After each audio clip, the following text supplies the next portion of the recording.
So now let's see how we can duplicate keyframes inside of Blender. So in order to duplicate keyframes, I'm going to go around and select out this object, which I have right here.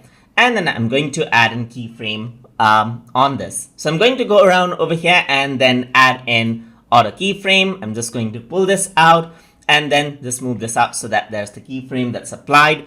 And over here, I'm just going to go around right here and then drag this in. So once I do this, you can see that I got this keyframe and I got this keyframe. And let's say I want the keyframe to be copied out. Let's say I want to animate the cube going forward and backward onto the same exact location. So in order to do that, you can simply duplicate out the keyframe.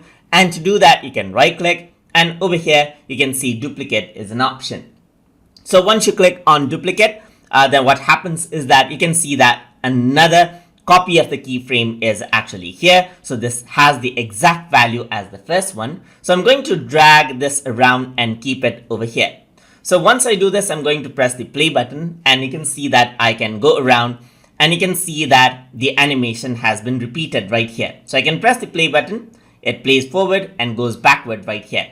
And similarly, if you want to copy out multiple keyframes right here, you can do so. So you can go around right here and then you can go around, click on duplicate, and you can see that there's the keyframes that's copied out right here. So now you can see that without having for me to actually go around and then reassign the keyframe, I can simply copy and paste around the keyframe and the animation repeats out itself just like this.